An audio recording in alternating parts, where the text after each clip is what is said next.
Hello, हाय, नमस्ते। मैं हूँ अंपिका सिंह, आप देख रहे हैं लहरें। आज हमारे साथ जुड़ चुके हैं हर्ष, जो हमें जल्द ही केबीसी के हॉट सीट पर नज़र आने वाले। So hello Harsh, welcome to Lehren. और नमस्ते। कैसे हैं आप? मैं बहुत बढ़िया हूँ, बहुत अच्छा हूँ, बहुत अच्छा लग रहा है। सो सबसे पहले तो हम ये जानना चाहेंगे, सबसे पहले तो हम आपको बधाई देना चाहेंगे कि आपने इतना अच्छा सफ़र तय करके आप हॉट सीट तक पहुँचे। तो कैसा रहा आपका हॉट सीट का सफ़र? मेरा सफ़र बहुत अच्छा रहा मैम। शुरू से लेके आखिर तक उस मंच पे जाना, बच्चन सर के सामने बैठना, इंटरैक्ट करना, उनसे ढेर सारी बातें करना, मतलब मेरी लाइफ़ का सबसे बेहतरीन एक्सपीरियंस रहा है ये बाय फ़ार और शायद आने वाले समय में भी इससे बेहतर अनुभव शायद मुझे कभी ना हो। ओके, तो आपने कभी ऐसी उम्मीद की थी कि आप हॉट सीट तक पहुँच जाएँगे? मैम सही बताऊँ तो मैं काफ़ी साल से ट्राई कर रहा था केबीसी के लिए और मुझे हमेशा से ये पता था कि मुझ में काबिलियत तो है, लेकिन थोड़े-सी किस्मत मात दे देती थी हर बार। तो मुझे ये था कि अगर थोड़ा किस्मत कभी मेरा साथ दे तो मैं वहाँ तक पहुँच सकता हूँ। ये विश्वास था मुझे खुद पर। जी, तो वहाँ जाने से पहले आपने खुद को किस तरह तैयार किया था? मैम मुझे ना बचपन से ही जनरल नॉलेज, करंट अफ़ेयर्स का, न्यूज़ देखने का, न्यूज़पेपर पढ़ने का शौक रहा है। तो जी, हमेशा से ही मेरा जो जनरल नॉलेज वग़ैरह है वो अच्छा रहा है। लेकिन जब जी, मुझे पता चला कि मेरा यहाँ पे फाइनल सिलेक्शन हो गया है, मुझे मुंबई जाना है, जी, तो मैं न्यूज़पेपर और ये सब बहुत ज़्यादा पढ़ने लग गया। और जी, आजकल तो फ़ोन में इतने सारे ऐप्स होते हैं जिसमें ऑनलाइन न्यूज़ पोर्टल्स वग़ैरह होते हैं, वो सब मैं डेली अप टू डेट रहता था।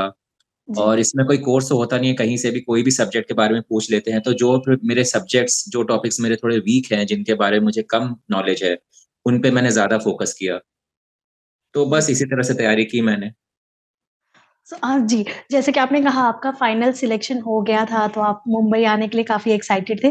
तो यहाँ मुंबई आने के बाद भी जब वहाँ सेट पर मौजूद रहो, तो वहाँ भी हॉट सीट पर भी बैठने के लिए कई प्रोसेस होते हैं, कई चीज़ों को पार कर कर वहाँ तक पहुँचना पड़ता है। तो उस वक़्त आपके मन में क्या चल रहा था? उस वक़्त यही चल रहा था कि बस यहाँ तक पहुँच गए, अब किसी तरह हॉट सीट पे पहुँचना है क्योंकि व इतनी आगे जाके जो चंद कदमों का फ़ासला होता है, अगर जी, वो नहीं हो पाता तो ब निश्चय तौर पर मुझे बहुत ज़्यादा दुःख होता। लेकिन मैं बहुत खुशनसीब समझूँगा अपने आप को कि मैंने जी। वो सफ़र भी तय किया और हॉट सीट तक पहुँचा। जी, जैसा कि हमने प्रोमो में देखा है, आपका आपकी वाइफ़ को लेकर कई सपने हैं आपके और आपकी वाइफ़ के, तो आप उन सपनों के बारे में अगर हमें कुछ बताना चाहें डिटेल में? मेरी वाइफ़ एक डेंटिस्ट हैं जी, और उनका हमेशा से सपना रहा है खुद का डेंटल क्लिनिक खोलने का, जी, जिसके लिए काफ़ी इन्वेस्टमेंट भी चाहिए, ख़ासकर दिल्ली जैसी जगह में। जगह कुछ ल लैंड की इन्वेस्टमेंट होती है, फिर डेंटल चेयर होती है, एक्स-रे मशीन्स होती है और भी काफ़ी सामान होता है, इक्विपमेंट्स होते हैं। तो मुझे उम्मीद है कि उनको इस सपने को पूरे करने में थोड़ी मदद अब मुझे मिलेगी और जी। पहले अगर शायद बहुत ज़्यादा समय लगता उनका ये सपना पूरा करने में, अब हो सकता है ये सपना थोड़ा जल्दी पूरा हो सके।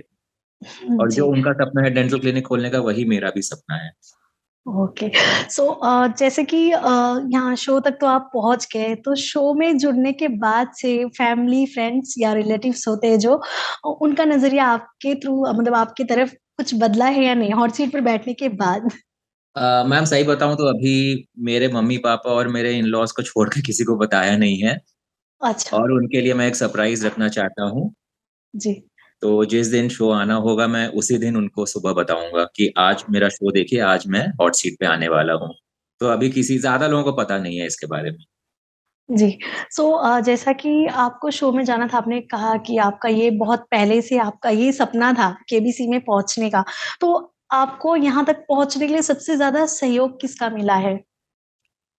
सबसे ज़्यादा सहयोग मुझे मेरे पापा का मिला है। जी, उन्होंने बचपन जैसा कि मैंने कहा, बचपन से ही मुझे उन्होंने प्रोत्साहित किया न्यूज़ देखने के लिए, पेपर पढ़ने के लिए, जिसकी वज़ह से मुझे जनरल नॉलेज, करंट अफ़ेयर्स में रुचि जागी और जी, उसी समय कौन बनेगा करोड़पति भी शुरू हुआ था साल 2000 में। जी, और हमेशा से ही मेरे पापा जो हैं मेरे फ्रेंड, फिलॉसफर, मेंटर कम गाइड रहे हैं।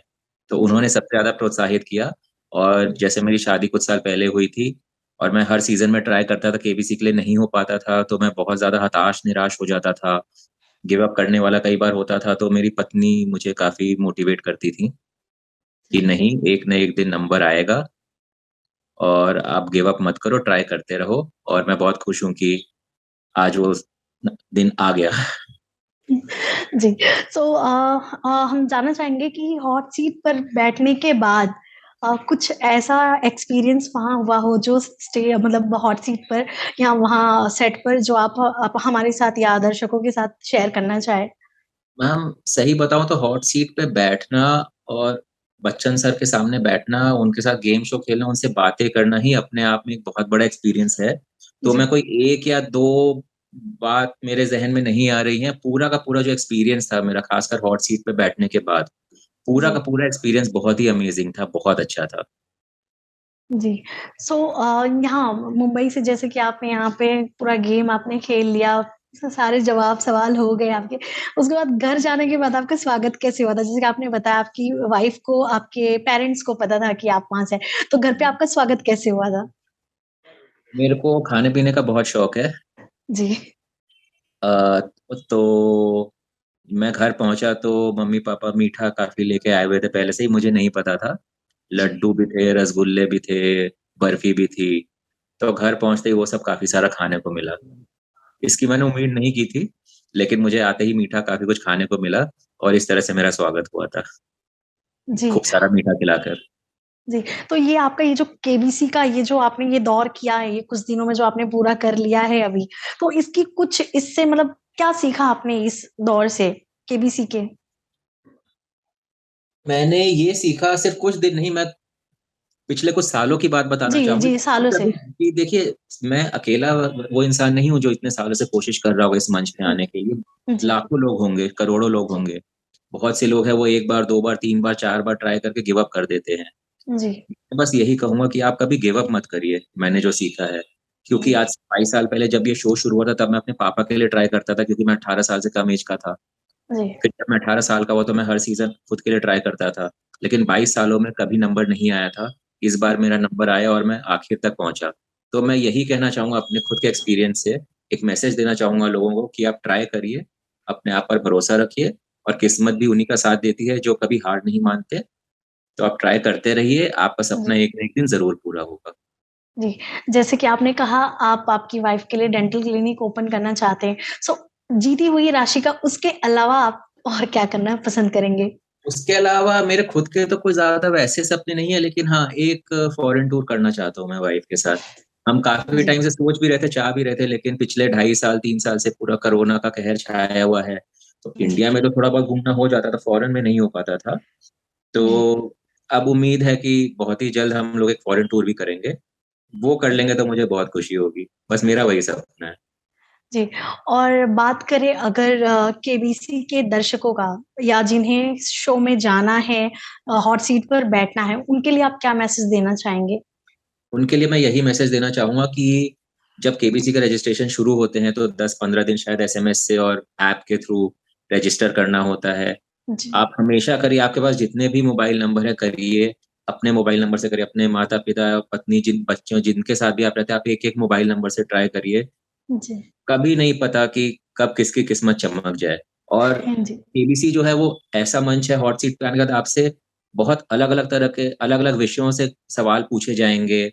जी, और घुमा-फिरा के क्वेश्चन पूछे जाएँगे बहुत ही अच्छे तरीके से, सीधे तरीके से नहीं। मतलब जी, आपको दिमाग देना होगा, ऐसा नहीं है कि ये कौन था? हाँ, ये, नहीं। आपको अपने दिमाग का इस्तेमाल करना होगा, आपको धीरे-धीरे आंसर पे आना होता है। तो उसके लिए मैं ये कहूँगा कि 1 डेढ़ 2 महीने पढ़ के उतना ज्ञान प्राप्त नहीं किया जा सकता। तो जी, केबीसी पे आप अगले साल आएँ, 2 साल बाद आएँ या 5 साल बाद आएँ, जब भी आएँ, आप आज से ही न्यूज़ देखना शुरू कर दीजिए, पेपर पढ़ना शुरू कर दिए, अपना जीके, करंट अफ़ेयर्स वगैरह आप दुरुस्त करना शुरू कर दीजिए। क्योंकि ये जी, 1-2 महीने का प्रोसेस नहीं है। अब जैसे मैं अपना एक्सपीरियंस बताऊँ तो मैं जो पिछले 20-25 साल से न्यूज़पेपर पढ़ रहा हूँ और ऐप्स के थ्रू न्यूज़ स्टोरीज़ पढ़ता हूँ, न्यूज़ चैनल देखता हूँ, उसी वजह से मैं यहाँ तक पहुँच पाया हूँ। क्योंकि ये जी, किस्मत का थोड़ा बहुत किस्मत तो चाहिए, लेकिन काबिलियत भी बहुत ज़रूरी है, उससे ज़्यादा ज़रूरी है। और वो जी, ओवरनाइट प्रोसेस नहीं है, आपको अभी से ही तैयारी करनी होगी, नंबर आपका जब भी आए। जी। जैसे कि आपने बताया आपकी वाइफ़ एक डेंटिस्ट हैं। सो आपके प्रोफ़ेशन की बात करें तो आप आपके प्रोफ़ेशन के बारे में अगर बताना चाहें? मेरा दवाइयों का होलसेल का बिज़नेस है, जी। मेडिसिन्स की ट्रेडिंग करता हूँ मैं। Okay. Harsh ji, thank you so much Lehren के साथ जुड़ने के लिए और आपका कीमती समय देने के लिए और ऐसे ही आप कामयाबी की सीढ़ियाँ चढ़ते रहिए। All the very best. बहुत-बहुत थैंक यू धन्यवाद। सो मच लहरे से जुड़ने के लिए। Thank you. Thank you.